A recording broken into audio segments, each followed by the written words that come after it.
이혼 서류에 도장을 찍고 빈손으로 쫓겨난 그날, 저는 낡은 목걸이를 들고 전당포를 찾아갔습니다. 그런데 전당포 주인이 말하더군요. 당신이 바로 우리가 오랫동안 찾아 헤맨 그 아가씨로군요. 안녕하세요. 가족 이야기 채널에 오신 것을 환영합니다. 화려한 청담동 고급 빌라 안, 저는 남편에게 이혼 서류에 도장을 찍으라는 강요를 받고 있었습니다.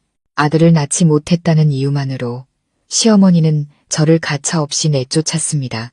모든 것을 잃었다고 생각한 바로 그 순간, 돌아가신 어머니가 남겨주신 낡은 목걸이가 충격적인 비밀의 문을 열었습니다.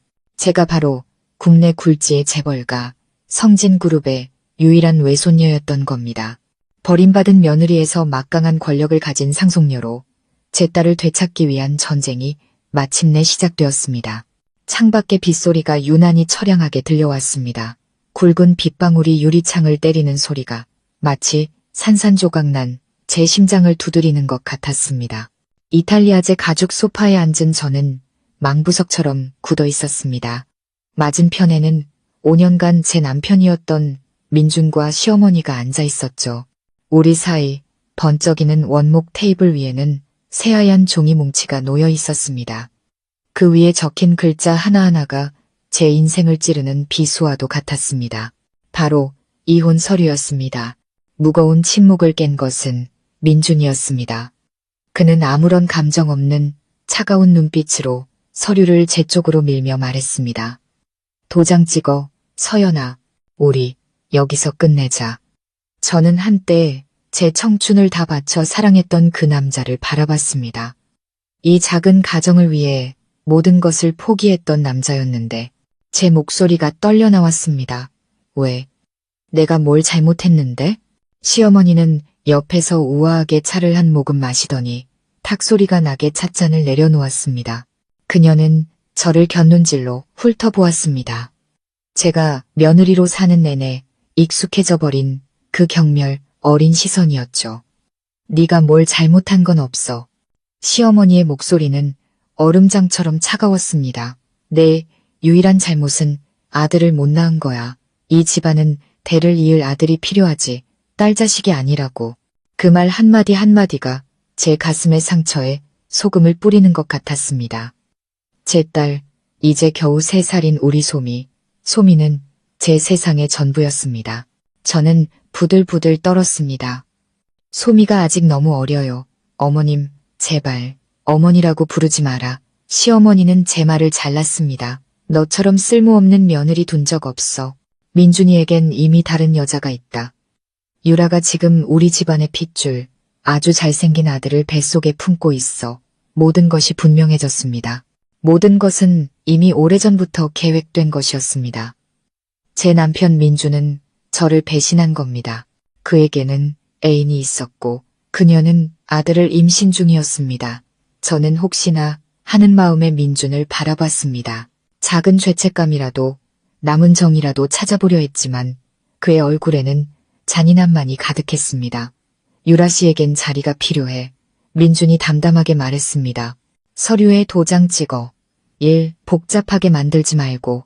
이 집이랑 재산, 전부 결혼 전부터 내 거였으니 넌 빈손으로 나가게 될 거야. 그럼 우리 소미는? 저는 거의 소리를 질렀습니다. 더 이상 눈물을 참을 수 없었죠. 소미는 내 딸이야. 절대 포기 못해. 민준이 비웃었습니다. 그 미소에 구역질이 났습니다.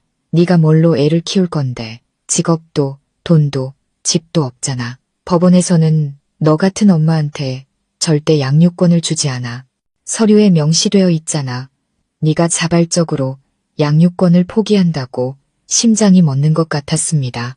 그들은 모든 것을 계산해뒀던 겁니다. 저를 벼랑 끝으로 몰아 모든 것을 빼앗고 심지어 제 어린 딸까지도 빼앗으려 하고 있었습니다. 시어머니가 제 옆으로 다가와 명령하듯 말했습니다. 도장 찍어. 내가 500만 원 주마. 마지막 정이라고 생각해. 이거 받고 당장 이 집에서 나가. 소미한테 이런 꼴 보이지 않는 게 좋을 거다. 500만 원, 제 5년의 청춘, 제 아이, 그리고 부서진 가정의 값이었습니다. 저는 서류 위에 놓인 펜과 제 앞에 있는 두 사람을 번갈아 봤습니다. 어쩌면 저렇게 낯설고 악랄할 수 있을까요? 제게 다른 선택지가 없다는 걸 알았습니다. 제가 서명하지 않아도 그들은 어떻게든 목적을 달성할 테고 그때가 되면 제 상황은 더 비참해질 뿐이겠죠. 제 손이 떨렸습니다. 펜을 잡자 눈물 때문에 잉크가 번졌습니다. 이제 이곳과는 아무런 관련이 없는 제 이름을 적었습니다. 펜을 내려놓는 순간 제 인생의 사형 선고서에 서명한 기분이었습니다. 시어머니는 가방에서 돈다발을 꺼내 테이블 위로 던졌습니다. 갖고 썩 꺼져. 저는 그 돈을 쳐다보지도 않았습니다. 일어서서 비틀거리며 문으로 향했습니다. 차마 뒤돌아볼 용기가 나지 않았습니다. 이 집을 한 번이라도 더 보면 떠날 용기를 잃어버릴 것만 같았습니다. 육중한 철문이 등 뒤에서 쿵하고 닫히며 모든 것을 단절시켰습니다. 저는 우산도 없이 빗속에 서 있었습니다. 곁에는 아무도 없었고 오직 끝없는 고통과 절망뿐이었습니다. 화려한 서울의 밤이었지만 제 눈에는 모든 것이 칠흑 같은 어둠으로 보였습니다. 저는 넋나간 사람처럼 빗속을 헤맸습니다. 차가운 빗물과 눈물이 뒤섞여 흘러내렸습니다. 얼마나 걸었을까요? 어디로 가는지도 몰랐습니다. 다리가 끊어질 듯 아파왔을 때 저는 깊은 골목 안작은 모텔 앞에 멈춰섰습니다. 낡은 간판, 희미한 노란 불빛이 깜빡이고 있었습니다. 주머니에 남은 얼마 안 되는 돈으로 방을 하나 잡았습니다. 방은 작고 눅눅했고 곰팡이 냄새가 코를 찔렀습니다. 저는 딱딱한 침대 위로 몸을 던져 베개에 얼굴을 묻고 흐느꼈습니다. 억눌린 울음소리는 고통스럽고 처절했습니다. 왜 인생은 제게 이토록 가혹할까요? 제가 무슨 죄를 지었다고 소미가 미치도록 보고 싶었습니다. 우리 아가 지금쯤 뭘 하고 있을까? 엄마를 찾으며 울고 있지는 않을까? 제 딸이 곧 다른 여자를 엄마라고 불러야 한다는 생각에 심장이 쥐어짜는 듯 아팠습니다. 다음 날 아침 저는 퉁퉁 부은 눈으로 잠에서 깼습니다. 무너질 수 없었습니다. 딸을 되찾을 방법을 찾아야 했습니다. 예전에 신문 광고에서 봤던 법률 사무소가 떠올랐습니다. 용기를 내어 그곳을 찾아갔습니다. 안경을 쓴 중년의 변호사는 제 이야기를 끈기 있게 들어주었습니다. 그는 한숨을 쉬며 안타깝다는 듯 고개를 저었습니다. 상황이 매우 어렵습니다. 그가 말했습니다. 남편분은 재력도 있고 사회적 지위도 탄탄합니다. 반면에 선생님께서는 안정적인 직업도 재산도 없으시죠. 법원은 보통 아이를 양육하기에 더 좋은 조건을 가진 쪽에 손을 들어줍니다. 하지만 그 사람은 바람을 피웠어요. 저를 협박해서 서명하게 했다고요. 저는 마지막 희망이라도 붙잡으려 애썼습니다. 증거가 있으십니까? 변호사가 물었습니다. 증거가 없다면 법정에서 선생님의 주장은 큰 힘을 갖기 어렵습니다. 게다가 자발적으로 양육권을 포기한다는 내용의 이혼 합의서에 직접 서명하셨고요. 이 점이 가장 불리하게 작용할 겁니다. 제 안의 희망이 서서히 꺼져갔습니다. 저는 힘없이 물었습니다. 그럼 아무 방법도 없는 건가요? 변호사는 잠시 망설이다 말했습니다. 소송을 제기할 수는 있습니다. 협박을 당했다는 걸 증명하거나 남편분에게 양육자로서의 결격 사유가 있다는 증거를 찾아야 합니다. 하지만 이 과정은 비용과 시간이 많이 소요될 겁니다. 소송 착수금만 해도 최소 1,000만 원은 생각하셔야 합니다. 그 외에 추가 비용은 별도고요. 1,000만 원. 그 숫자는 제 얼굴에 찬물을 끼얹는 것 같았습니다. 그 큰 돈을 제가 어디서 구한단 말입니까? 시어머니가 던져준 500만 원은 턱없이 부족했습니다. 마지막 문마저 제 앞에서 굳게 닫히는 기분이었습니다. 저는 법률 사무소를 나왔습니다. 하늘이 무너지는 것 같았습니다. 모든 길이 막다른 골목으로 이어졌습니다. 제게는 돈도 힘도 그들과 맞서 싸울 아무것도 없었습니다. 정말로 우리 소미를 잃게 되는 걸까요? 그 생각에 숨이 막힐 듯 고통스러웠습니다. 저는 공원 벤치에 주저앉아 오가는 사람들을 멍하니 바라봤습니다. 세상에 저 혼자 버려진 기분이었습니다. 이제 어떻게 해야 할까요? 공원 벤치에 앉아 부모님과 함께 뛰노는 아이들을 바라봤습니다. 아이들의 맑은 웃음소리가 제 심장을 후벼 팠고 소미가 사무치게 그리워졌습니다. 저는 무심코 목을 감쌌습니다.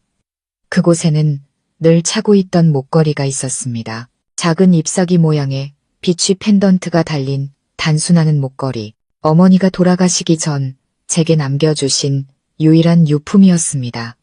어머니는 오랜 투병 끝에 일찍 돌아가셨습니다. 임종 직전 제게 이 목걸이를 주시며 당부하셨죠. 이건 우리 외가에 가보란다. 소중히 간직하렴. 아무리 힘들어도 절대 팔면 안 돼. 정말 다른 길이 하나도 없을 때가 아니면 말이다. 다른 길이 하나도 없을 때. 어머니의 유언이 귓가에 맴돌았습니다. 그래요. 저는 지금 벼랑 끝에 서 있습니다. 아무것도 남지 않았지만 제게는 돈이 필요했습니다. 딸을 되찾기 위해 아주 많은 돈이, 이 유품이 아무리 소중하다 한들 제 딸보다 소중할 수는 없었습니다. 한 가지 결심이 머릿속을 스쳤습니다. 이걸 담보로 맡기자. 이걸로 얼마라도 돈을 마련해서 다른 방법을 찾아보자. 저는 눈물을 닦고 벌떡 일어났습니다. 단호한 발걸음을 옮겼습니다. 몇 사람에게 물어물어 강남에서 가장 유명하고 신용 있다는 금보당이라는 고미술상을 찾아갔습니다. 그곳은 감정가가 높고 믿을만하다고들 했습니다. 금보당은 번화한 거리에 자리 잡고 있었습니다. 제가 흔히 보던 허름한 전당포와는 차원이 달랐죠. 가게 문은 정교하게 조각된 고급 목재로 만들어져 있었습니다. 안으로 들어서는 순간 저는 조금 압도당했습니다. 고요한 공간에는 은은한 향냄새가 퍼져 있었고 모든 가구는 값비싸 보이는 고가구였습니다. 카운터 뒤에는 흰머리의 노인이 서 있었습니다. 비단으로 된 옷을 입고 돋보기 안경을 쓴 온화하고 학자 같은 풍모의 어르신이었습니다. 그는 전당포 주인이라기보다는 학식이 깊은 학자처럼 보였습니다. 제가 들어서는 것을 보고 노인은 돋보기 안경 너머로 저를 올려다봤습니다. 어서 오시오. 무엇을 도와드릴까요? 목소리는 낮고 차분했습니다. 저는 조금 주눅이 들어 조심스럽게 카운터로 다가갔습니다. 가방에서 비치 목걸이를 꺼내 카운터 위 붉은 벨벳 천 위에 조심스럽게 올려놓았습니다. 저 어르신, 이걸 좀 맡기고 싶은데요. 노인은 서두르지 않았습니다. 그는 제 위아래를 한번 훑어보는 듯 하더니 천천히 고개를 숙여 목걸이를 봤습니다. 그의 시선이 잎사귀 모양의 비취 펜던트에 닿는 순간 그의 몸이 그대로 굳었습니다. 나중에야 금보당의 주인이란 걸 알게 된 그 노인은 조심스럽게 흰 장갑을 꼈습니다. 펜던트를 집어드는 그의 손이 미세하게 떨리고 있었습니다. 그는 펜던트를 가까이 가져가 눈을 가늘게 뜨고 옥의 하나하나를 꼼꼼히 살폈습니다. 특히 뒷면에 아주 작게 새겨진 문양을요. 평온하던 그의 얼굴에 갑자기 변화가 일었습니다. 놀라움, 기쁨, 그리고 믿기지 않는다는 감정이 주름 사이로 선명하게 드러났습니다. 그는 저를 올려다봤습니다. 아까와는 완전히 다른 눈빛이었습니다. 손님을 대하는 주인의 눈빛이 아니라 경외심과 감동이 뒤섞인 눈빛이었죠. 아가씨, 이 목걸이 어디서 나신 건지 여쭤봐도 되겠소? 그의 목소리가 떨렸습니다. 저는 그의 반응에 조금 놀랐지만 솔직하게 대답했습니다. 네, 돌아가신 저희 어머니 유품입니다. 어머니, 성함이 어떻게 되시오? 그는 다급하게 물었습니다. 네, 저희 어머니 성함은 박은혜입니다. 박은혜라는 이름이 제 입에서 나오는 순간 주인은 하마터면 목걸이를 떨어뜨릴 뻔했습니다. 그는 목걸이를 손바닥 안에 꽉 쥐며 혼잣말처럼 중얼거렸습니다. 은혜, 아가씨. 틀림없어. 둘째, 아가씨. 저는 무슨 일이 일어나고 있는지 이해할 수 없었습니다. 둘째, 아가씨라니요. 무슨 말씀이세요? 제 당황한 표정을 본 노인은 황급히 평정을 되찾았습니다. 그는 죄송하다는 표정으로 저를 바라봤습니다. 실례했소. 내가 잠시.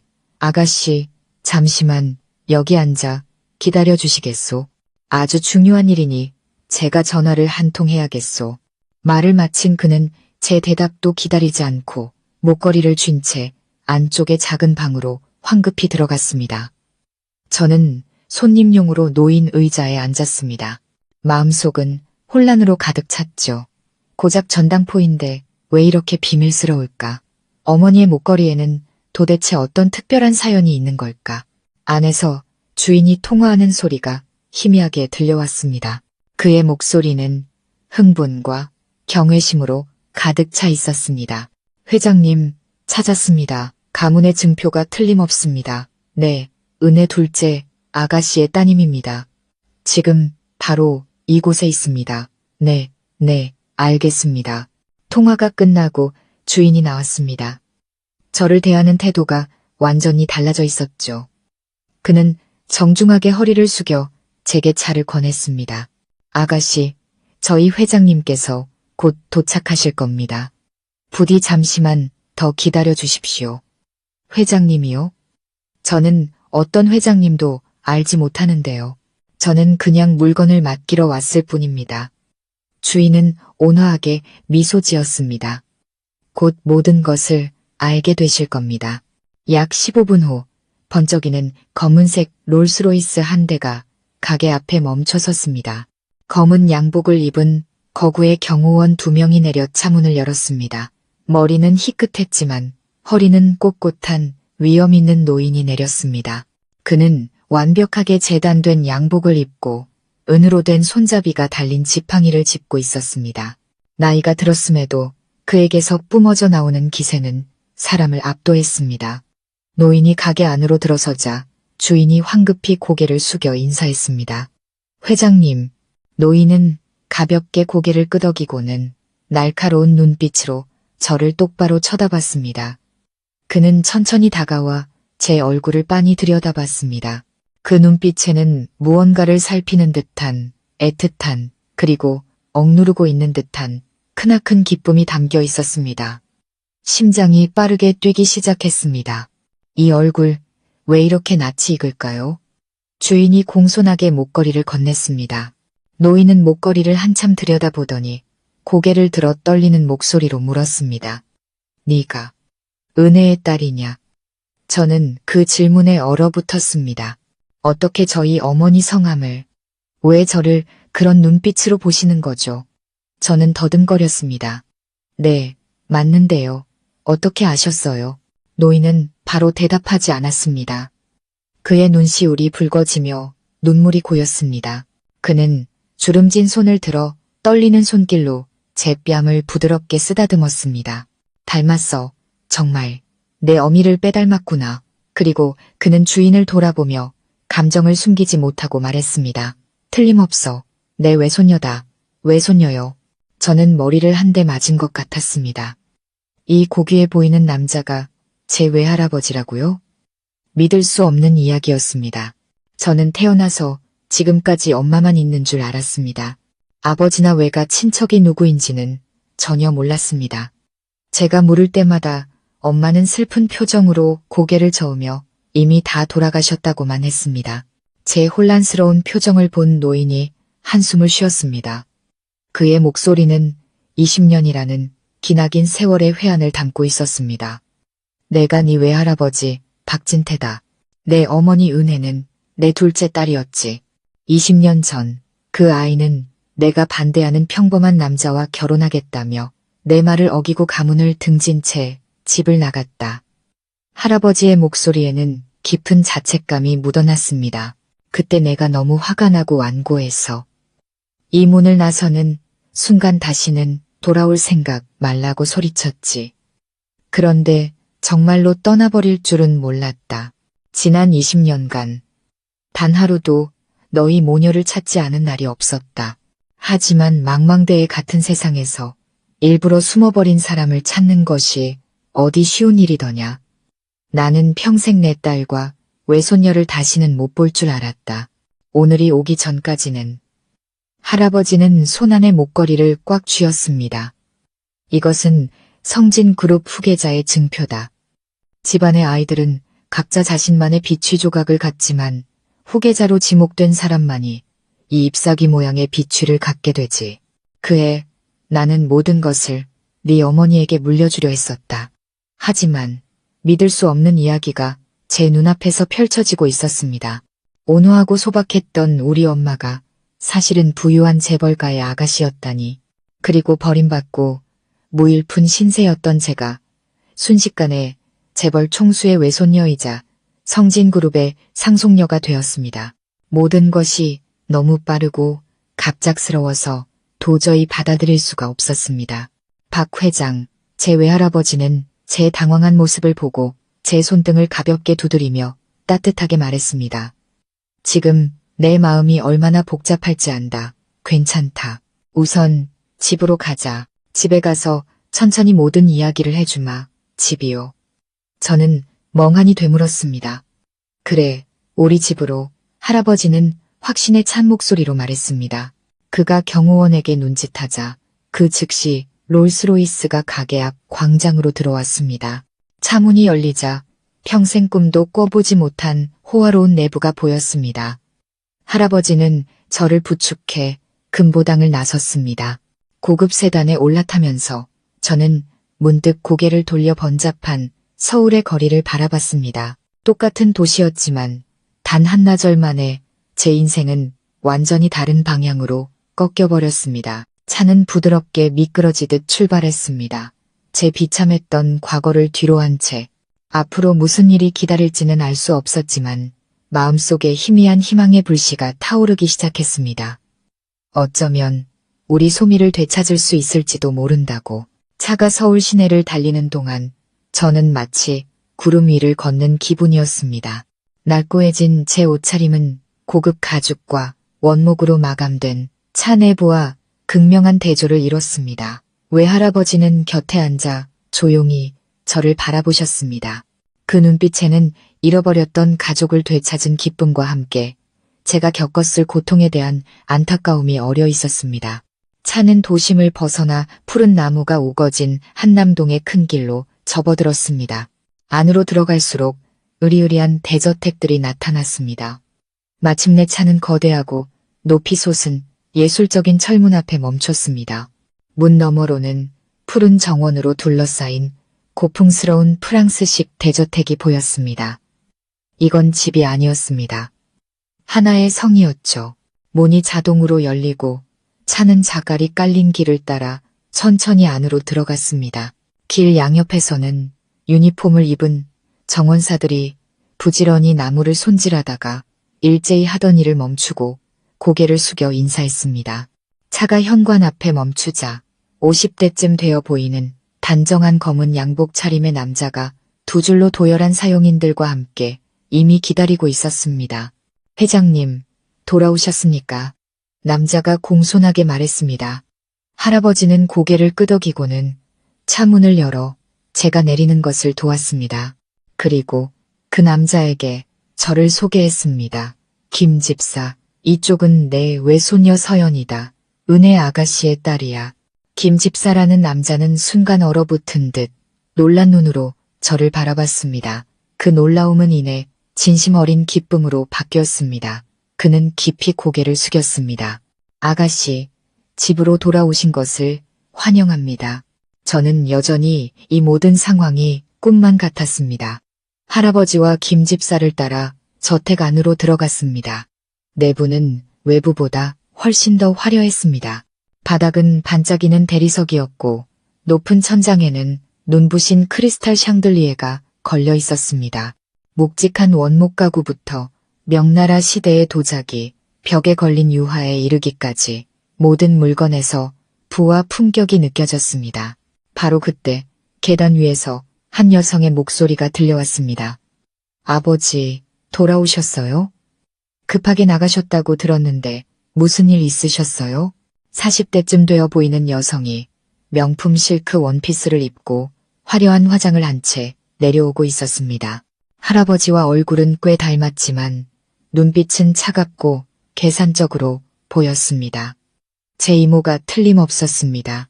할아버지는 그녀를 보며 평소처럼 담담하지만 조금 더 격식 있는 목소리로 말했습니다. 지영아, 이리 오너라. 소개하마. 이 아이는 내 여동생 은혜의 딸 서연이다. 박지영, 제 이모는 걸음을 멈췄습니다. 그녀의 시선이 제 머리부터 발끝까지 훑었습니다. 그 눈빛에는 가족을 되찾은 기쁨은 조금도 없었고 오직 의심과 경계 그리고 깊이 감춰진 적대감뿐이었습니다. 그녀는 입꼬리를 올리며 가식적으로 웃었습니다. 어머, 그래요? 반갑다, 조카. 몇 년 만에 가족을 찾다니 그동안 어디서 지냈니? 저는 그녀의 말 속에 담긴 비아냥을 느낄 수 있었습니다. 저는 그저 작게 대답했습니다. 네, 안녕하세요, 이모. 서울에서 살았어요. 서울에서 살았는데 이제야 집을 찾아왔다고? 박지영의 목소리는 무심한 척했지만 가시가 돋쳐 있었습니다. 할아버지는 긴장된 분위기를 감지한 듯 말했습니다. 이야기가 길다. 나중에 얘기하자. 김 집사, 아가씨를 예전 은혜방으로 안내해서 쉬게 해드려. 그리고 의사를 불러서 종합건강검진도 준비하게. 그리고는 제게 돌아서서 따뜻한 목소리로 말했습니다. 푹 쉬거라, 서연아. 다른 건 다 할아비가 알아서 할 테니. 저는 고개를 끄덕이고 김 집사를 따라 2층으로 올라갔습니다. 돌아서는 순간까지도 등 뒤에 날카롭게 밝히는 이모의 시선을 느낄 수 있었습니다. 이 집으로 돌아오는 길이 결코 평탄하지 않을 것임을 직감했습니다. 그날 밤 주치의가 저를 진찰하고 건강에 이상이 없다는 것을 확인한 후 할아버지께서 저를 서재로 부르셨습니다. DNA 검사 결과가 나와 저와 할아버지가 친혈육 관계임이 확실해졌습니다. 할아버지는 제게 결과지를 보여주시고는 제 손을 잡으셨습니다. 서연아, 그동안 고생이 많았구나. 할애비에게 무슨 일이 있었는지 다 말해보렴. 어쩌다 전당포까지 가게 된 것이냐. 내 딸 소미는 지금 어떻게 지내고? 사랑과 걱정이 가득한 할아버지의 눈을 보자 저는 더 이상 참을 수 없었습니다. 그동안 억눌러왔던 모든 서러움과 고통이 한꺼번에 터져나왔습니다. 저는 불행했던 결혼 생활, 시댁의 멸시, 남편의 외도와 이혼 강요, 그리고 딸을 빼앗긴 일까지 모두 털어놓았습니다. 들으면 들을수록 할아버지의 표정은 분노로 굳어졌습니다. 제 이야기가 끝나자 할아버지는 책상을 콱 내리치며 강철 같은 목소리로 말했습니다. 괘씸한 놈들, 감히 성진그룹의 손녀에게 그런 짓을 해? 걱정 마라, 서연아. 할애비가 그놈들 집안을 가만두지 않을 것이다. 그리고 소미, 내가 약속하마. 무슨 수를 써서라도 내 곁으로 데려올 것이다. 그 누구도 너희 모녀를 갈라놓을 수 없어. 할아버지의 단호한 약속은 혼란스러웠던 제 마음에 안정제처럼 스며들었습니다. 기나긴 어둠 속에서 처음으로 희망의 빛을 보았습니다. 김 집사가 안내해준 방은 예전 어머니의 방이었습니다. 모든 것이 거의 그대로 보존되어 있었습니다. 새하얀 침구가 깔린 커다란 침대, 체리목 화장대, 그리고 푸른 정원이 내다보이는 넓은 발코니까지. 이 방에 서 있으니 젊은 시절 어머니의 모습이 그려지는 듯했습니다. 다음 날 아침 제가 잠에서 깨자마자 스타일리스트, 메이크업 아티스트, 헤어 디자이너로 구성된 팀이 방에서 대기하고 있었습니다. 김 집사는 할아버지의 지시라고 했습니다. 할아버지는 제가 완전히 새로운 모습으로 나타나길 원하셨습니다. 오전 내내 그들은 쉴 새 없이 움직였습니다. 항상 대충 묶고 다니던 긴 머리는 우아한 웨이브 스타일로 변했고 세련된 밤색으로 염색되었습니다. 잠 못 자고 걱정하느라 푸석했던 피부는 세심한 관리를 받아 생기를 되찾았고 가벼운 화장만으로도 피곤한 기색은 사라지고 제 얼굴에 장점들이 부각되었습니다. 그 다음엔 수많은 명품 옷들이 들어왔습니다. 실크드레스, 세련된 정장, 정교한 하이힐까지 거울 속에 비친 제 모습이 저조차도 낯설었습니다. 거울 속의 여인은 더 이상 순종적이고 억눌려 살던 아내 서연이 아니었습니다. 아름답고 자신감 넘치며 고귀한 기품이 흐르는 한 명의 숙녀였습니다.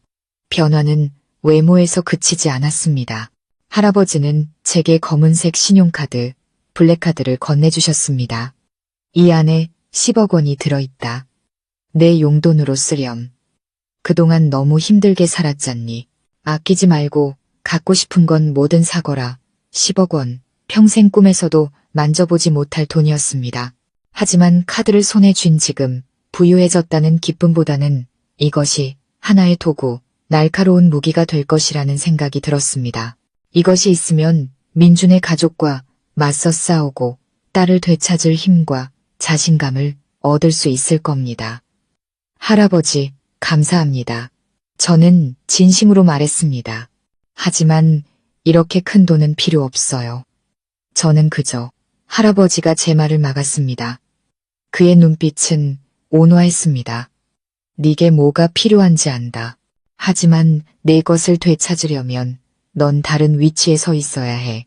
네가 더 이상 그들이 함부로 대할 수 있는 약한 여자가 아니란 걸 보여줘야 한다. 넌 박씨 집안의 아가씨이자 성진그룹의 상속녀야.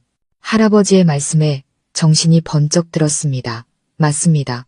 저는 더 이상 슬픔에 잠겨 있을 수 없습니다. 소미를 위해 그리고 제 자신을 위해 강해져야 합니다. 이 변화는 단순히 옷이나 머리 모양을 바꾸는 것이 아니었습니다. 제 영혼과 의지의 탈바꿈이었습니다. 저는 다시 한번 거울 속 제 모습을 봤습니다. 두려움에 차있던 제 눈빛은 이제 단호함으로 빛나고 있었습니다. 며칠 후 새로운 생활에 어느 정도 익숙해진 저는 가장 먼저 딸에게 줄 선물을 사러 가기로 했습니다. 아직 딸을 만날 수는 없었지만 예쁜 장난감과 옷들을 미리 준비해주고 싶었습니다. 저는 서울에서 가장 크고 호화로운 신세계 백화점으로 향했습니다. 우아한 베이지색 원피스에 적당한 높이의 구두를 신고 가벼운 화장을 했습니다. 제가 백화점에 들어서자 많은 사람들이 저를 돌아봤습니다. 저는 더 이상 위축되어 있던 촌스러운 여자가 아니었습니다. 장난감 가게에서 인형을 고르던 중 갑자기 귀에 익은 날카로운 목소리가 들렸습니다. 오빠, 저것 좀 봐. 저런 촌스러운 인형을 누가 산대? 고개를 돌리자 심장이 멎는 듯 했습니다. 유라였습니다. 그리고 그녀 옆에는 다름 아닌 민준이 있었습니다. 유라는 민준의 팔짱을 꼭 낀 채 눈에 띄게 불러온 배를 자랑하고 있었습니다. 그녀는 명품 인부복을 입고 자신의 부와 행복을 과시하고 있었죠. 민준도 저를 봤습니다. 그는 그대로 굳어버렸고 놀라움에 눈이 커졌습니다. 아마도 눈앞에 세련되고 아름다운 여인이 자신이 얼마 전에 내쫓은 아내라는 사실을 믿을 수 없었을 겁니다. 유라도 저를 알아봤습니다. 잠시 놀란 표정을 짓더니 이내 경멸하는 기색을 드러냈습니다. 어머, 이게 누구야? 서연 씨 아니에요. 오늘은 무슨 돈이 있어서 이런 비싼 곳에 왔대. 어디 돈 많은 남자라도 새로 물었나? 저는 아무 말 없이 인형을 내려놓고 다른 매장으로 향했습니다. 저런 부류의 인간과 엮이고 싶지 않았습니다. 하지만 유라는 저를 놓아주지 않았습니다. 그녀는 일부러 근처 보석 매장까지 저를 따라왔습니다. 민준 씨, 나 저 목걸이 사줘요. 유라는 진열장 안에서 반짝이는 다이아몬드 목걸이를 가리키며 애교를 부렸습니다. 직원이 막 목걸이를 꺼내는 순간 저도 다가갔습니다. 저는 바로 그 목걸이를 가리키며 직원에게 말했습니다. 실례합니다. 이걸로 포장해주세요. 유라는 화가 나서 제게 소리쳤습니다. 이봐요, 미쳤어요. 이건 내가 먼저 고른 거라고요. 저는 그녀를 보며 부드럽게 미소 지었습니다. 먼저 고르셨지만 돈은 아직 안 내셨잖아요. 당신이 무슨 돈이 있어서 이걸 사. 이게 얼마짜리인 줄은 알아? 유라가 악을 썼습니다. 그때 민준이 조금 난처한 목소리로 말했습니다. 서연아, 그만하고 그냥 가. 저는 그를 차가운 눈빛으로 쳐다봤습니다. 시비를 건다고? 난 그냥 내가 마음에 드는 걸 사는 것뿐이야. 시비를 거는 건 저쪽 같은데. 바로 그때 매장 매니저가 나왔습니다. 제 손에 들린 블랙카드를 본 그의 태도는 즉시 바뀌었습니다. 그는 제게 공손히 고개를 숙이며 인사했습니다. VIP 고객님, 어서 오십시오. 특별히 찾으시는 것이 있으십니까? 저는 그에게 카드를 건넸습니다. 이 목걸이로 주세요. 매니저는 즉시 카드를 받아들고는 유라에게 차가운 목소리로 말했습니다. 손님, 이분은 저희 플래티넘 고객이시라 우선권이 있습니다. 다른 제품을 골라주시겠습니까? 유라의 얼굴이 울그락불그락해졌습니다. 화가 나서 말도 제대로 못했죠.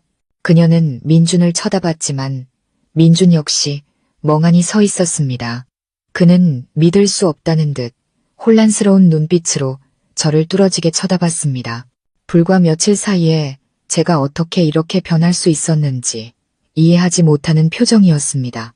저는 목걸이가 담긴 상자를 받아들고 그들을 더는 쳐다보지도 않은 채 뒤돌아섰습니다. 사람들 앞에서 망신을 당해 멍하니 서 있는 두 사람을 뒤로 한 채 돈과 권력의 힘은 실로 대단했습니다. 할아버지의 전화 한 통에 집안의 변호사는 제가 소미를 잠시 만날 수 있도록 빠르게 일을 처리해 주었습니다. 하지만 아직 법적 절차가 마무리되지 않았기 때문에 민준 쪽에서 보낸 사람의 감시 아래 아이가 다니는 국제유치원 정문 앞에서 단 10분만 만날 수 있었습니다. 그날 오후 저는 아주 일찍부터 학교에 가 있었습니다. 심장이 터질 것처럼 두근거렸습니다. 며칠 만에 제 딸을 안아보는 걸까요? 수업이 끝나는 종이 울리자 아이들이 쏟아져 나왔습니다. 그리고 저기 제 딸 소미가 보였습니다. 인파 속에 파묻힐 듯 작은 아이가 가사도우미의 손에 이끌려 나오고 있었습니다. 소미야, 제 목소리가 갈라졌습니다. 아이가 고개를 들고 저를 보자 눈이 반짝 빛났습니다. 엄마, 엄마, 아이는 도우미의 손을 뿌리치고 제게 달려왔습니다. 저는 무릎을 꿇고 팔을 벌려 아이를 힘껏 껴안았습니다. 아이에게서 나는 익숙한 분유 냄새에 눈물이 터져나왔습니다. 소미야, 엄마가 너무 보고 싶었어. 나도 엄마 보고 싶었어. 아이가 제 품에서 훌쩍였습니다. 엄마, 어디 갔었어? 왜 소미한테 안 왔어? 저는 목이 메어 아무 대답도 할 수 없었습니다. 그저 아이를 꽉 껴안고 부드러운 머리카락에 입을 맞출 뿐이었습니다. 민준이 보낸 사람이 옆에서 차갑게 말했습니다. 10분밖에 없습니다. 저는 서둘러 눈물을 닦고 가방에서 지난번에 사둔 인형을 꺼냈습니다. 그러네, 소미야, 이것 봐. 엄마가 선물 사왔어. 아이는 기쁘게 인형을 받아들었지만 이내 멈칫하며 가사도우미의 눈치를 봤습니다. 마치 혼날까봐 두려워하는 것 같았습니다. 가슴이 아파왔습니다. 제 딸이 공포 속에서 살고 있었습니다. 아이의 작은 손을 잡는 순간 저는 이상한 점을 발견했습니다. 하얀 손목에 붉은 자국이나 있었습니다. 어른이 3개 꼬집은 것 같은 자국이었습니다. 손 왜 이래? 제가 걱정하며 묻자 소미는 황급히 손을 등 뒤로 숨기며 작게 말했습니다. 아, 아무것도 아니야, 엄마. 그냥 넘어졌어. 하지만 아이가 거짓말을 하고 있다는 걸 알 수 있었습니다. 두려움에 찬 아이의 눈빛이 모든 것을 말해주고 있었습니다.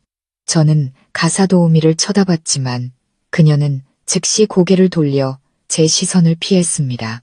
짧은 10분은 너무나 빨리 지나갔습니다.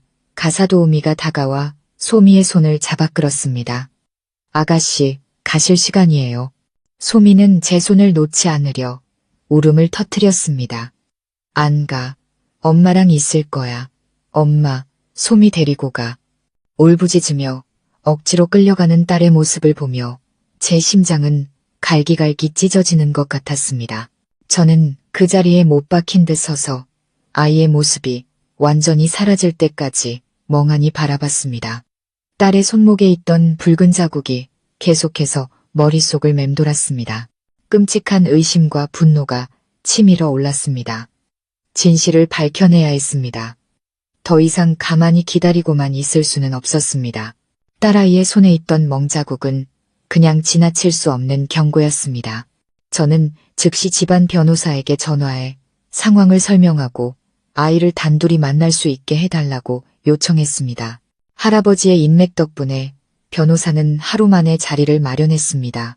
학생 정기 건강검진이라는 명목으로 사람이 별로 없는 토요일 오전에 제가 학교에 들어가 소미를 만날 수 있게 된 것입니다. 저는 아이가 좋아하는 과자와 장난감을 미리 준비했습니다. 만남은 학교 보건실에서 이루어졌습니다. 단둘이 남게 되자 저는 아이를 부드럽게 안아주었습니다. 소미야, 엄마한테 솔직하게 말해줘. 손에 있는 상처, 누가 그런 거야? 소미는 고개를 숙이고 아무 말도 하지 않았습니다. 아이가 두려워하고 있다는 걸 알았습니다. 저는 끈기 있게 아이를 달랬습니다. 괜찮아, 우리 소미, 엄마가 여기 있잖아. 이제 아무도 우리 소미를 괴롭히지 못할 거야. 혹시 유라 이모가 아프게 했어? 유라 이모라는 이름이 나오자 딸의 작은 어깨가 움찔 떨렸습니다. 아이는 저를 올려다봤습니다. 커다란 눈에 눈물이 그렁그렁 맺히더니 이내 고개를 끄덕였습니다. 아이의 뺨 위로 눈물이 주르륵 흘러내렸습니다. 그 이모가 자꾸 꼬집어. 아이는 흐느꼈습니다. 내가 말 안 들으면 어두운 방에 가둘 거라고 했어. 그리고 아빠한테 말하면 다시는 엄마 못 만나게 할 거라고 했어. 딸의 말 한마디 한마디가 제 심장을 찌르는 것 같았습니다. 맙소사, 그 악마 같은 여자가 제 딸에게 무슨 짓을 한 걸까요? 이제 겨우 3살인 아이가 얼마나 큰 고통을 견뎌냈을까요? 분노가 치밀어 올랐지만 저는 꾹 참고 아이의 눈물을 부드럽게 닦아주었습니다. 소미야, 무서워하지 마. 엄마가 아픈 곳 좀 봐도 될까? 아이는 잠시 망설이다가 소매를 걷어 올렸습니다. 손목뿐만 아니라 여린 팔 곳곳에 다른 멍 자국들이 있었습니다. 오래된 것과 새로 생긴 것이 뒤섞여 있었죠. 저는 조심스럽게 아이의 옷을 살짝 걷어 올렸고 등에서 또 다른 멍 자국들을 발견하고는 경악했습니다. 가슴이 무너져 내렸습니다. 저는 손이 떨리지 않도록 애쓰며 휴대폰을 꺼냈습니다. 소미야, 엄마가 이 상처들 사진 좀 찍을게.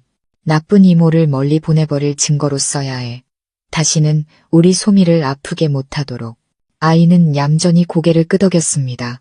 저는 아이 몸에 있는 멍 자국 하나하나를 여러 각도에서 신중하게 촬영했습니다. 바로 이거였습니다.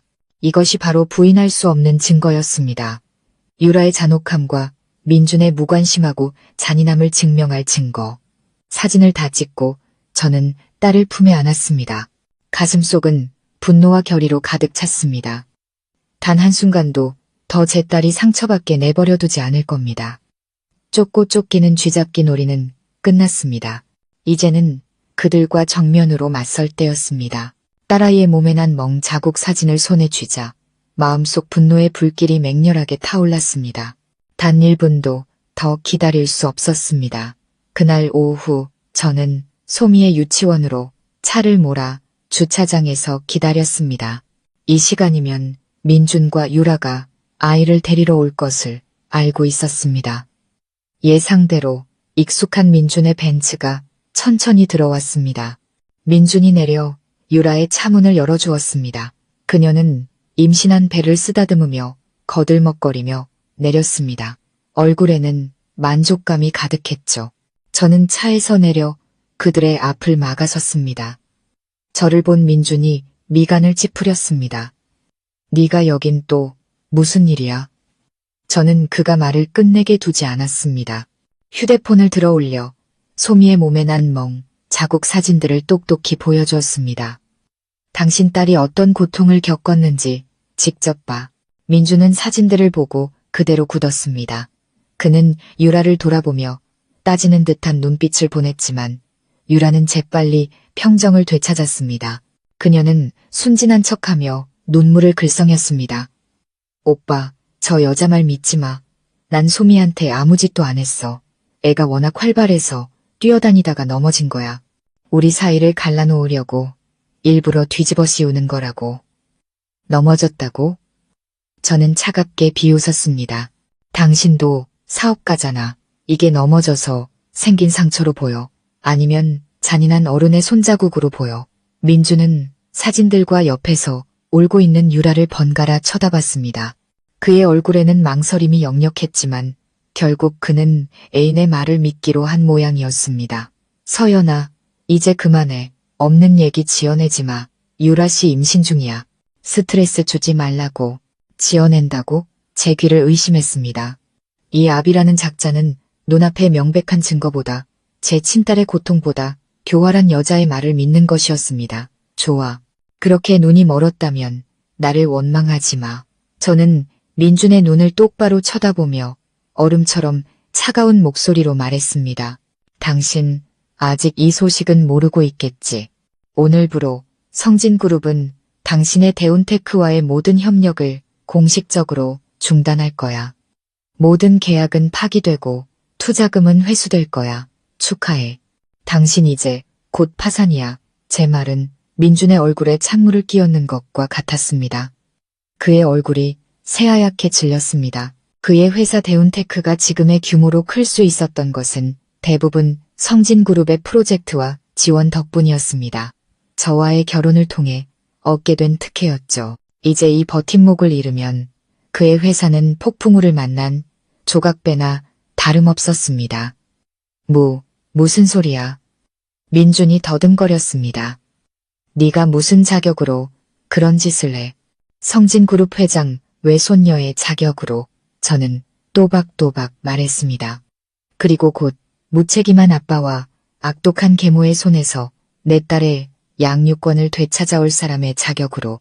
말을 마친 저는 뒤돌아섰습니다. 민준의 넉나간 표정과 유라의 분노에 찬 얼굴을 더는 쳐다보지도 않았습니다.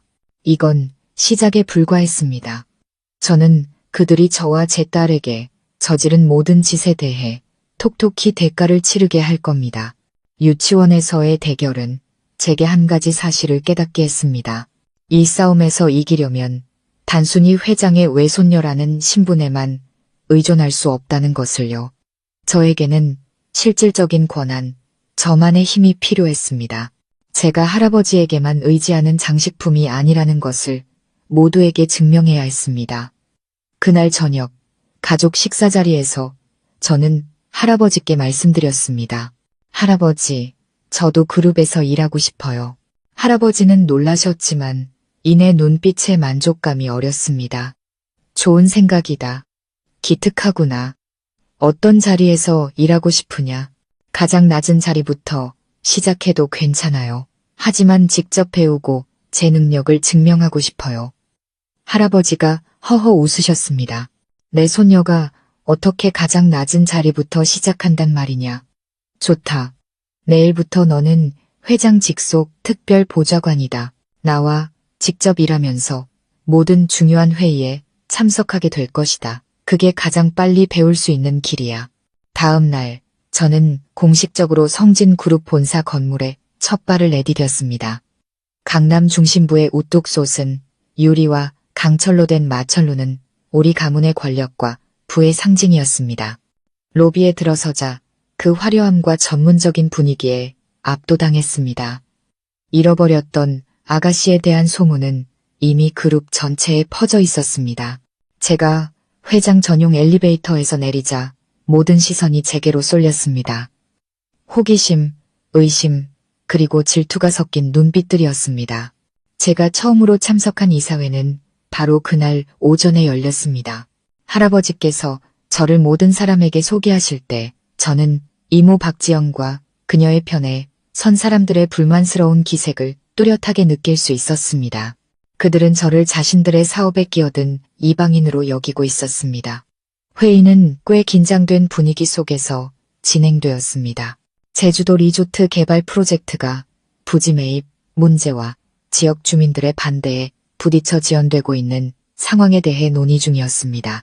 임원들은 저마다 의견을 냈지만 딱히 실현 가능한 해결책은 없었습니다. 그들의 논쟁을 듣고 있자니 결혼 전 대학에서 배웠던 경제학과 경영학 지식이 문득 떠올랐습니다. 저는 과감하게 손을 들고 발언을 요청했습니다. 모든 시선이 제게로 쏠렸습니다. 대부분은 의심의 눈초리였죠. 이모는 비웃기까지 했습니다. 저는 침착하게 일어나 분명하고 논리적인 목소리로 말했습니다. 회장님, 그리고 임원 여러분, 제게 몇 가지 의견이 있습니다. 단순히 돈으로 보상하고 주민들과 대립하기보다는 다른 접근 방식을 시도해보는 것은 어떨까요? 프로젝트 수익의 일부를 할애해서 학교나 보건소 같은 지역 복지시설을 지어주는 겁니다. 동시에 나중에 리조트가 완공되면 지역 주민들을 우선적으로 채용하겠다고 약속하는 거죠. 그들을 반대자에서 프로젝트의 성공과 이익을 함께 나누는 지지자로 만드는 겁니다. 이렇게 하면 부지 문제 해결뿐만 아니라 그룹의 긍정적인 이미지도 구축할 수 있습니다. 회의실은 순간 정적이 흘렀습니다. 제 의견이 아주 대단한 것은 아니었지만 문제의 핵심을 꿰뚫고 있었습니다. 눈앞의 이익에만 집중하느라 노련한 경영진들이 놓치고 있던 부분이었죠. 가장 먼저 박수를 친 것은 할아버지였습니다. 할아버지의 눈에는 자부심이 반짝였습니다. 다른 몇몇 임원들도 고개를 끄덕이며 동조했습니다. 오직 이모와 그녀의 편에 선 사람들만이 얼굴이 굳어 있었습니다. 그날 회의에서 저는 첫 번째 인상을 남기는데 성공했습니다. 앞으로의 길이 험난할 것을 알았지만 순조로운 첫걸음을 내디뎠습니다. 이사회에서의 제 활약은 명백히 이모를 위협했습니다.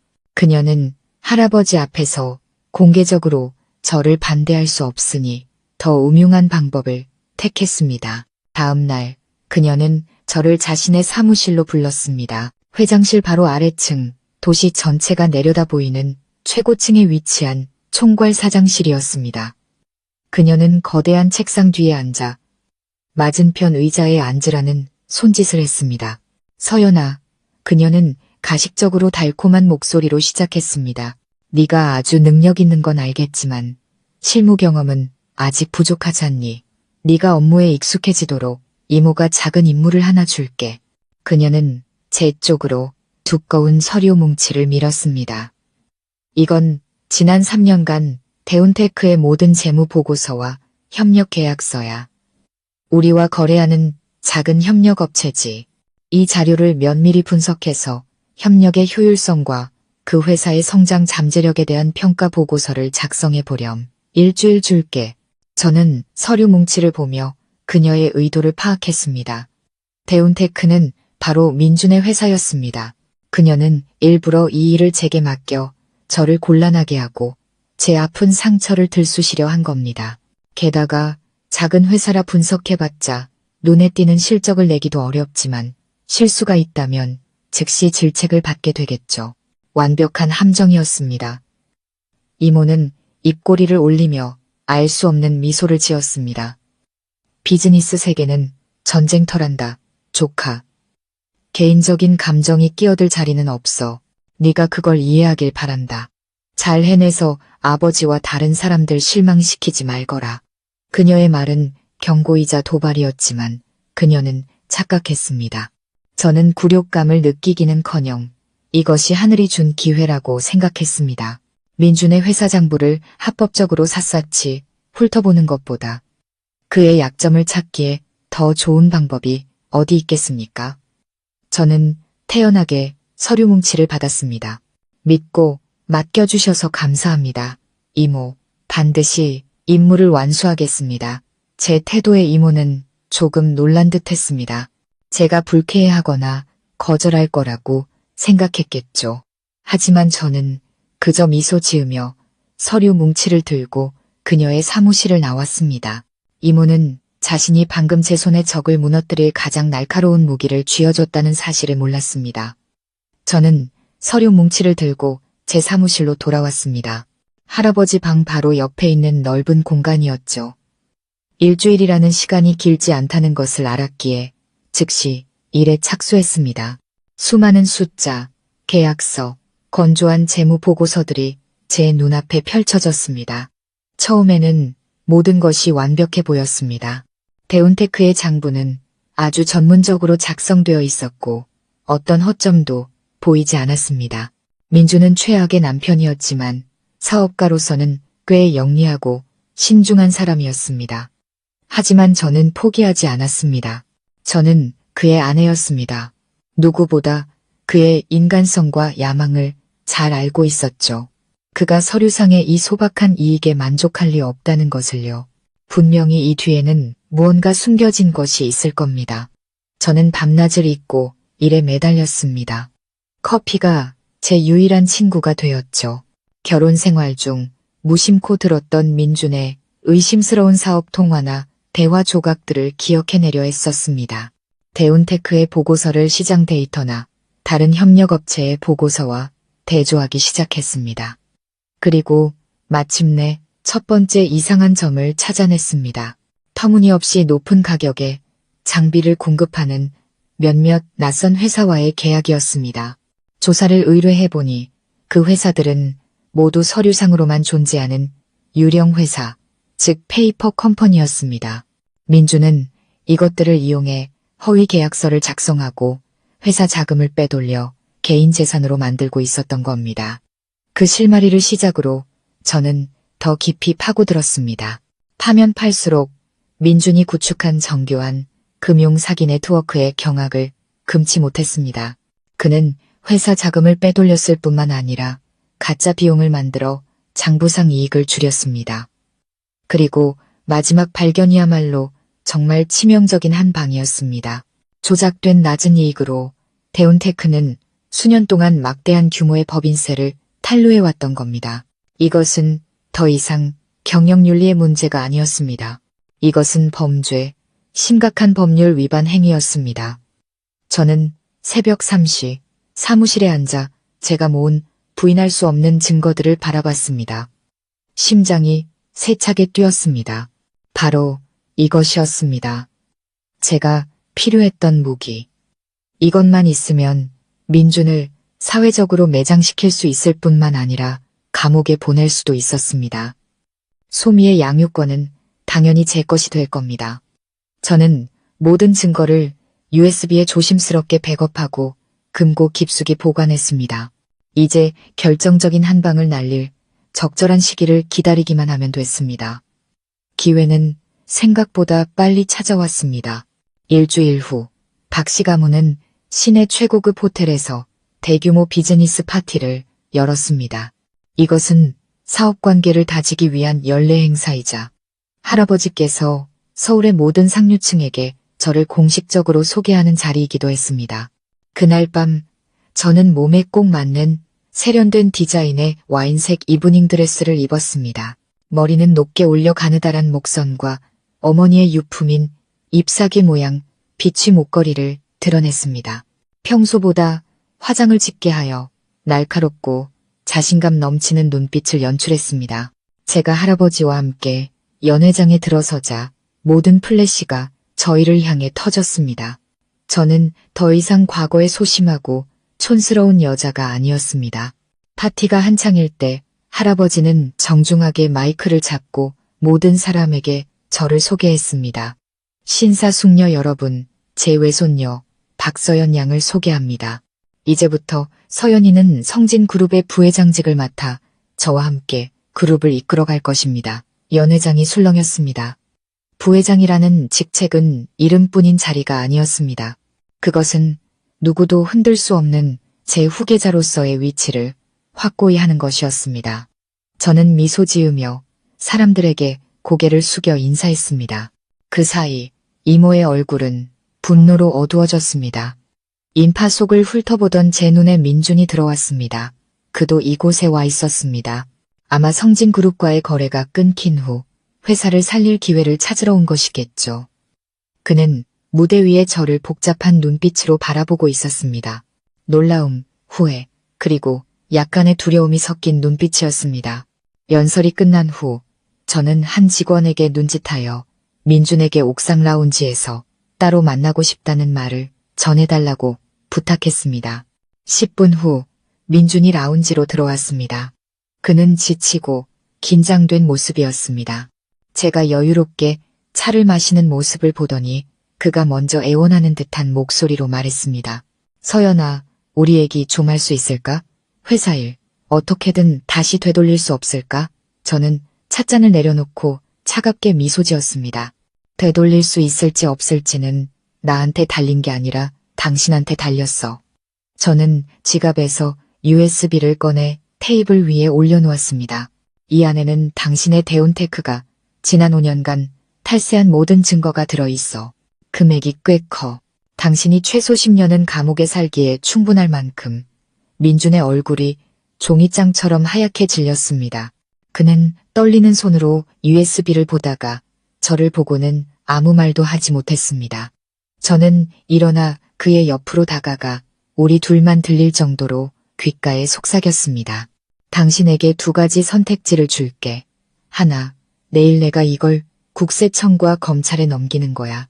둘, 당장 소미의 양육권을 완전히 포기하고 아이를 나한테 넘긴다는 각서에 서명해. 소송할 생각은 꿈도 꾸지 마. 이 죄명으로는 당신한테 티끌 만큼의 승산도 없으니까. 저는 뒤로 물러나 그의 눈을 똑바로 쳐다봤습니다.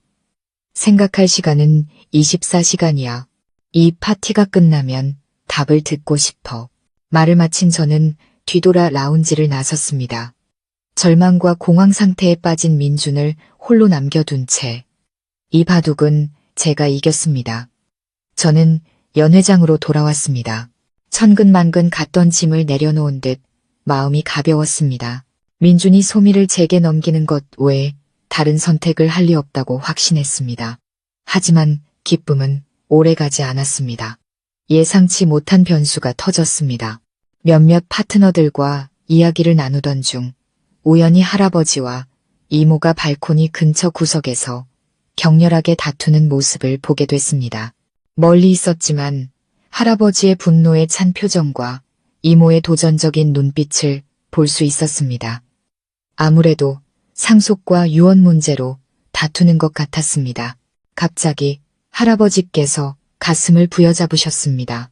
고통으로 얼굴을 찡그리시더니 그대로 쓰러지셨습니다. 이모가 놀라 비명을 질렀고 연회장에 있던 모든 사람들의 시선이 그쪽으로 쏠렸습니다. 저는 미친 듯이 할아버지 곁으로 달려갔습니다. 할아버지, 왜 그러세요? 저는 무릎을 꿇고 할아버지를 부축하며 떨리는 목소리로 외쳤습니다. 할아버지는 숨을 헐떡이며 가슴을 꽉 쥔 채 아무 말도 하지 못하셨습니다. 김 집사와 경호원들이 재빨리 달려와 구급차를 불렀습니다. 파티는 순식간에 아수라장이 되었습니다. 저는 애타는 마음으로 구급차를 타고 병원으로 향했습니다. 할아버지의 차가운 손을 꼭 잡고 무사하시기만을 기도했습니다. 응급실 박대기 의자에 앉아 있으니 무력감과 두려움이 밀려왔습니다. 바로 그때 제 휴대폰이 울렸습니다. 변호사의 번호였습니다. 소미에 관한 좋은 소식이길 바라며 황급히 전화를 받았습니다. 하지만 수화기 너머의 목소리는 다급했습니다. 부회장님, 큰일 났습니다. 소미 아가씨가 39도의 고열로 학교에서 아동병원 응급실로 이송되었습니다.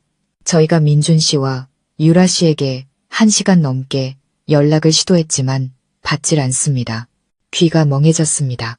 한꺼번에 2가지 나쁜 소식이 덮쳐왔습니다. 할아버지는 응급실에, 딸도 응급실에, 하늘이 빙빙 도는 것 같았습니다. 왜 모든 끔찍한 일이 한꺼번에 제게 닥치는 걸까요? 더 이상 생각할 겨를이 없었습니다. 김 집사에게 병원에 남아 할아버지를 지켜달라고 부탁하고 저는 택시를 잡아타고 아동병원으로 달려갔습니다. 제 심장은 2갈래로 찢어졌습니다. 반은 할아버지 걱정으로, 반은 딸에 대한 고통으로. 그 사이 성진그룹 본사에서는 이모가 이 절호의 기회를 놓치지 않았습니다. 할아버지가 쓰러지고 제가 딸 문제로 정신없는 틈을 타 그녀는 바로 그날 밤 긴급 이사회를 소집했습니다. 주주들 앞에서 그녀는 아버지의 건강을 걱정하는 척하다가 교묘하게 이야기의 방향을 틀었습니다. 할아버지가 너무 늙고 쇠약해서 더 이상 그룹을 경영할 판단력이 없으며 저는 너무 미숙하고 사적인 문제에 얽매여 중책을 맡을 수 없다고 주장했습니다. 그녀는 상황이 안정될 때까지 자신에게 모든 경영권을 임시로 위임해달라고 이사회에 제안했습니다. 권력을 찬탈하려는 음모가 뻔뻔하게 시작된 것입니다. 저는 미친 사람처럼 아동병원 응급실로 뛰어들어갔습니다. 제 딸 소미가 침대에 누워 불덩이 같은 몸으로 끙끙 앓고 있었습니다. 얼굴은 빨갛게 달아올랐고 입술은 바짝 말라 있었습니다. 아이는 지쳐서 잠들어 있었고 이마에는 차가운 물수건이 올려져 있었습니다. 그런 아이의 모습을 보니 가슴이 찢어질 듯 아팠습니다. 간호사는 학교에서 민준과 유라에게 수차례 전화했지만 아무도 받지 않았다고 했습니다. 나중에 제 변호사가 전화하고 나서야 소식을 알게 되었다고 합니다. 그들의 무심함은 도저히 용서할 수 없었습니다. 저는 침대 옆에 앉아 아이의 작고 뜨거운 손을 잡았습니다. 눈물이 하염없이 흘렀습니다. 지금쯤 저는 아이 곁에서 간호하고 있어야 했습니다. 낯선 곳에서 아이 혼자 열과 싸우게 내버려 둬서는 안 됐습니다. 저는 몇 시간 동안 아이 곁을 지켰습니다. 아이가 열이 내리고 일반 병실로 옮겨진 후에야 겨우 한숨 돌렸습니다. 자정이 다 되어서야 민준이 허겁지겁 달려왔습니다. 하지만 그의 표정을 보니 딸 걱정해 온 것이 아니라는 걸 알 수 있었습니다. 그 표정은 모든 것을 잃기 직전인 자의 공포였습니다. 그는 딸은 쳐다보지도 않고 제게 똑바로 걸어왔습니다. 서연아, 그가 간절한 목소리로 말했습니다. 내가 잘못했어. 정말 잘못했어. 나 용서해주면 안 될까? 우리 다시 시작하자. 오늘 밤에 했던 말 취소해주면 안 돼? 내 회사 좀 살려줘. 그럼 우리 다시 행복한 가족이 될 수 있어. 당신하고 나하고 우리 소미하고. 저는 그를 쳐다봤습니다. 역겨움이 치밀어 올랐습니다. 딸이 아파 누워있는데 이 아비라는 인간의 머릿속에는 오직 회사와 돈뿐이었습니다. 심지어 아이를 도구 삼아 제게 애원할 정도로 뻔뻔했습니다. 가족. 저는 씁쓸하고 경멸적인 미소를 지었습니다. 당신이 감히 그 단어를 입에 올릴 자격이 있어. 딸이 고열로 입원했을 때 당신 어디 있었어? 그 여자랑 놀아나느라 바빴겠지. 우리 소미가 얼마나 무서워했는지 알아. 난 몰랐어. 민준이 변명하려 애썼습니다. 휴대폰 배터리가 없어서. 거짓말 그만해. 저는 말을 잘랐습니다. 당신의 잔인함과 무책임함. 이젠 지긋지긋해. 당장 여기서 나가. 당신 존재 자체가 이곳 공기를 더럽히고 있어. 서연아, 당장 나가. 저는 문을 가리키며 소리쳤습니다. 다시는 당신 얼굴 보고 싶지 않아. 단호하게 거절당하자 민주는 망연자실했습니다. 제가 이렇게 강하고 단호하게 변할 줄은 몰랐을 겁니다. 그는 분노와 불만이 뒤섞인 눈으로 저를 보더니 씩씩거리며 돌아섰습니다. 그의 뒷모습을 보며 저는 더 이상 잃을 것이 없는 인간이 얼마나 더 무서워질 수 있는지를 깨달았습니다. 저는 민준의 비열함을 너무 얕봤습니다. 다음 날 아침 그는 소미의 병실에 다시 나타났습니다. 이번에 그의 표정은 애원이나 분노가 아니었습니다. 벼랑 끝에 몰린 짐승의 차갑고 잔혹한 표정이었습니다. 그는 딸에게는 눈길도 주지 않고 곧장 본론으로 들어갔습니다. 네가 이긴 것 같아, 서연아. 그가 비웃었습니다. 넌 아무것도 몰라. 무슨 말을 하고 싶은 거야. 저는 경계하며 그를 쳐다봤습니다. 네, 이모 박지영이 왜 널 그렇게 싫어하는지 알아. 왜 널 성진그룹에서 쫓아내려고 하는지 알아. 민준이 의미심장하게 말했습니다. 나와 그 여자 사이에 거래가 있었거든. 그 여자는 내가 성진그룹에서 굵직한 계약들을 따내도록 도와주고 대신 나는 그 여자의 눈에 가시인 너를 제거해주기로 했지. 네가 파티에서 내게 했던 최후 통첩, 그 여자도 다 알고 있어. 심장이 덜컥 내려앉았습니다. 이모와 민준이 오래전부터 결탁해 있었던 겁니다. 그들의 음모는 제가 생각했던 것보다 훨씬 더 깊었습니다. 민준은 제 표정을 보고 더욱 의기양양해졌습니다. 그는 서류 가방에서 서류 뭉치를 꺼내 병상 옆 테이블에 던졌습니다. 이게 네가 살 유일한 길이야. 성진그룹의 모든 상속권을 포기한다는 각서에 서명해. 그 대가로 소미를 너한테 돌려주지. 그리고 우린 다시는 보지 않는 거야. 저는 서류 뭉치를 멍하니 바라봤습니다. 법적으로 매우 치밀하게 작성된 상속 포기 각서였습니다. 내가 서명하지 않으면 제가 떨리는 목소리로 묻자 민주는 몸을 숙여 제 얼굴에 바싹 다가와 뱀처럼 사악한 목소리로 말했습니다. 서명하지 않으면 넌 평생 내 딸을 다시는 못 볼 거야. 소미를 내가 평생 찾지 못할 곳으로 데려갈 거니까. 네 할아버지는 병원에 누워있고 내 이모는 널 없애고 싶어 하지. 이제 내게 기댈 사람이 누가 남았다고 생각해? 선택해. 박씨 가문의 막대한 재산이냐? 아니면 네가 세상에서 가장 사랑하는 딸이냐? 그는 제 가장 큰 약점인 자신의 친딸을 이용해 잔혹한 최후 통첩을 날렸습니다. 저를 진퇴양난의 상황으로 몰아넣은 겁니다. 한쪽은 제 커리어이자 할아버지의 평생 노력이 담긴 가문의 미래, 다른 한쪽은 제 피와 살, 제 목숨과도 같은 딸 소미. 저는 어떤 선택을 해야 할까요? 제 눈에서는 또다시 무력한 눈물이 흘러내렸습니다. 저는 병실에 멍하니 앉아 있었습니다. 민준이 남기고 간 상속 포기 각서는 제 마음을 무겁게 짓누르는 바위 같았습니다. 어떻게 해야 할까요? 딸을 얻기 위해 모든 것을 포기해야 할까요? 아니면 끝까지 싸우다 영원히 딸을 잃을 위험을 감수해야 할까요? 제가 가장 혼란스러울 때 김 집사님이 들어오셨습니다. 제게 죽과 과일을 좀 가져다 주셨죠. 퉁퉁 부은 제 눈과 넋 나간 표정을 본 집사님은 걱정스럽게 물으셨습니다. 아가씨, 무슨 일 있으십니까? 회장님께서는 일단 고비는 넘기셨으니 너무 걱정 마십시오. 어머니 시절부터 집안을 위해 헌신해온 충직한 집사님을 보자 저는 더 이상 참을 수 없었습니다. 울음을 터뜨리며 민준의 협박에 대해 모두 털어놓았습니다. 이야기를 다 들은 김 집사님의 온화했던 얼굴이 굳어지고 눈빛에 분노가 스쳤습니다. 그 짐승 같은 놈. 집사님이 이를 갈았습니다. 감히 어린 아가씨를 이용해 협박을 하다니요. 아가씨, 절대 그 서류에 서명하시면 안 됩니다. 그건 회장님의 평생이 담긴 것이고 아가씨의 미래입니다.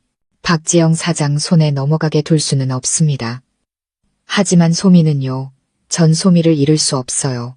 저는 흐느꼈습니다. 김 집사님은 잠시 생각에 잠기더니 단호하게 말했습니다. 아가씨, 저를 믿으십시오. 그놈에게는 생각할 시간이 필요하다고 말하며 시간을 끄십시오. 제가 그놈에게 불리한 증거를 찾아낼 방법이 있습니다.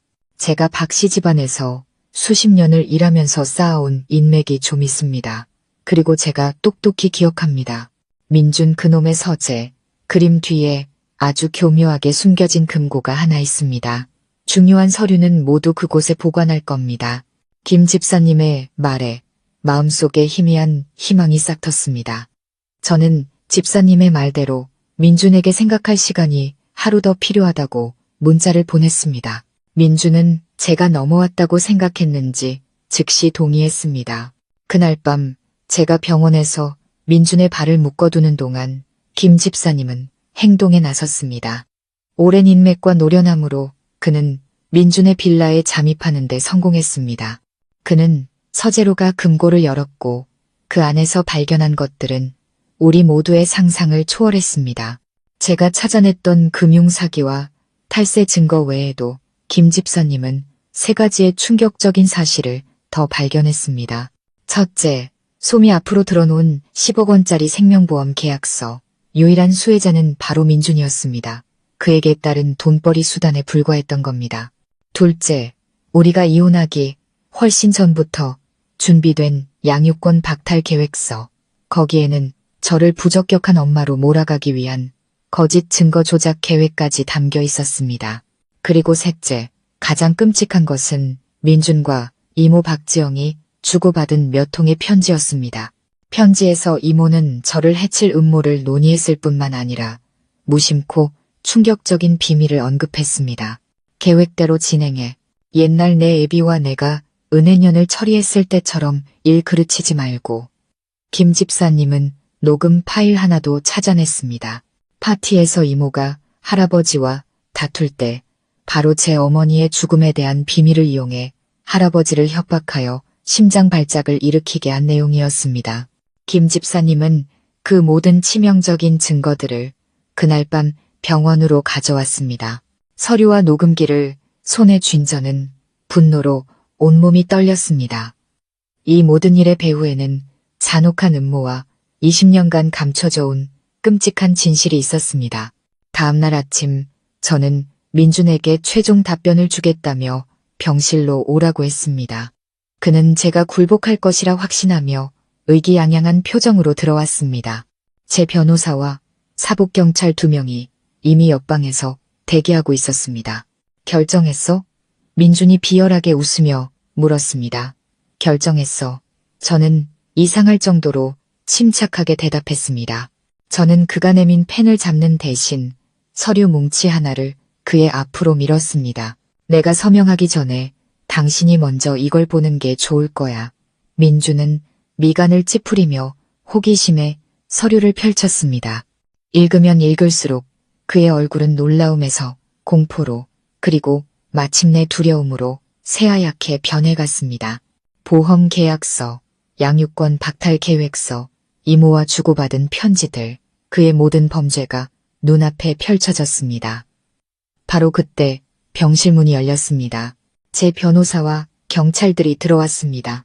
민준 씨, 당신을 아동학대, 금융사기, 탈세 및 범죄, 은닉 공모 혐의로 긴급 체포합니다. 민준은 그대로 얼어붙어 서류를 바닥에 떨어뜨렸습니다. 그는 망연자실한 채 수갑이 채워져 끌려나갔습니다. 이 사건은 재계와 언론을 뒤흔들었습니다. 부인할 수 없는 증거들, 특히 녹음 파일로 인해 20년 전제 어머니 죽음의 진실이 밝혀졌습니다. 그것은 단순한 교통사고가 아니었습니다.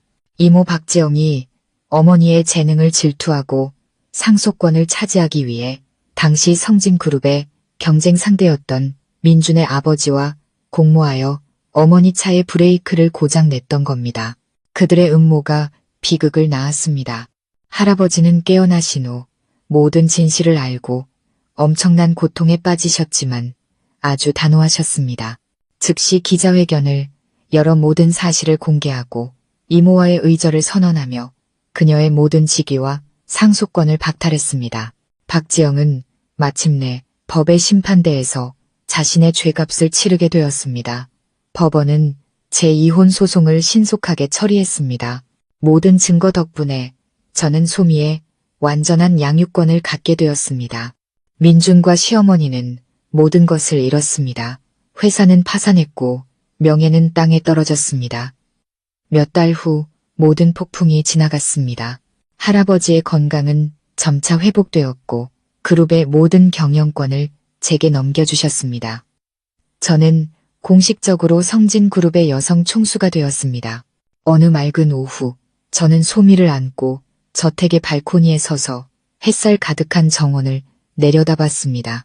아이는 완전히 건강을 되찾아 제 품에서 밝게 웃고 있었습니다. 할아버지가 다가와 제 어깨에 손을 얹으셨습니다. 그 눈빛은 온화하고 자랑스러움으로 가득 차 있었습니다. 정말 잘 해냈다, 서연아. 저는 미소 지었습니다. 진정으로 행복한 미소였습니다. 제 인생은 거친 폭풍우를 겪었지만 비온 뒤에 땅이 굳는다고 했습니다. 이제 저는 더 이상 남에게 짓밟히는 약한 여자가 아닙니다. 저는 박서연, 한 아이의 엄마이자 딸이며 성진이라는 거대한 배를 이끄는 선장입니다. 새로운 삶, 새로운 시작이 저와 제 딸을 기다리고 있었습니다. 인생은 누군가를 벼랑 끝으로 몰아붙일 수 있지만 그가 다시 일어서는 순간 그 무엇도 그를 막을 수 없습니다. 정의와 모성애를 되찾기 위한 여정은 이제 막 시작되었을 뿐입니다. 오늘 이야기가 흥미로우셨다면 가족 이야기 채널을 구독해 주시고 알림 설정을 켜서 다음 이야기를 놓치지 마세요. 감사합니다.